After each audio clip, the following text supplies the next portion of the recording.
बिस्मिल्लाहिर्रहमानिर्रहीम। Knowledge book के सामईन इकराम अस्सलाम वालेकुम। सामईन, आज हम आपको हज़रत ख्वाजा मोइनुद्दीन चिश्ती रहमतुल्लाह अलैह के मतलब एक वाक़या बयान करेंगे। और इससे पहले आपसे गुजारिश है कि चैनल को सब्सक्राइब करें, लाइक करें और बेल आइकन के बटन को प्रेस करें ताकि हर नई आने वाली वीडियो आपको मिल सके। अब चलते हैं अपने मौजू की तरफ।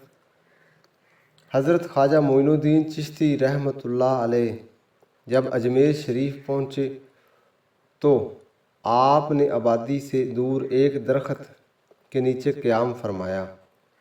इस जगह पर अजमेर और दिल्ली के हुक्मरान राजा पथूरा के ऊँट बांधे जाते थे। राजा के मुलाज़म जब रात के वक़्त ऊँट लेकर आए और एक दरवेश को इस जगह पर बैठे हुए देखा तो कहने लगे कि ये जगह राजा के ऊँटों के लिए है, इसलिए आप यहाँ से उठ जाएं। हज़रत ख्वाजा मोइनुद्दीन चिश्ती रहमतुल्लाह अलैह ने फरमाया, अच्छा, हम यहाँ से उठ जाते हैं, तुम शौक़ से ऊँटों को यहाँ बैठा लो।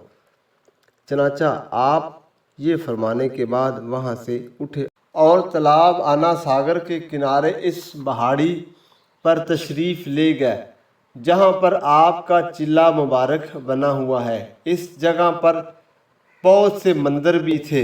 इस जगह पर ऊँटों को बैठा दिया। सुबह के वक़्त जब सार बानों ने इन ऊँटों को वहाँ से उठाना चाहा तो वो ये देखकर हैरान हो गए कि ऊँट वहाँ से उठने का नाम ही नहीं ले रहे। उन्होंने काफ़ी कोशिश की कि ऊँट किसी भी तरह वहाँ से उठाए जाएं, मगर इनकी कोई भी कोशिश कामयाब ना हुई। उन्होंने ऊँटों को मारा पीटा, लेकिन फिर भी ऊँट वहीं बैठे रहे। इधर उधर से राहगीर भी वहाँ पर इकट्ठे हो गए और वो भी ऊँटों को उठाने का मंजर अपनी आंखों से देख रहे थे और हैरान होते जाते थे। इन सार बानों में से किसी ने जाकर राजा से ये बात की। राजा ये बात सुनकर हैरान हुआ और कुछ देर सोचने के बाद कहा कि अब इसका एक ही हल है कि तुम लोग इस दरवेश की खिदमत में हाज़िर होकर इनके कदमों पर गिरकर माफ़ी मांगो और इनके सामने आजिज़ी का इजहार करो।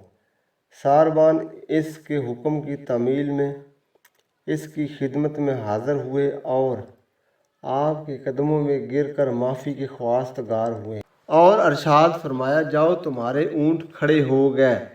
ये सुनते ही सारबान वापस हुए। मैदान में आकर देखा कि राजा के ऊँट खड़े हैं। इस बात की खबर पृथ्वीराज को पहुँचाई गई तो वो मज़ीद हैरान हो गया। इसके बाद हज़रत ख्वाजा मोइनुद्दीन चिश्ती रहमतुल्लाह अलैह की शोहरत हर तरफ फैल गई।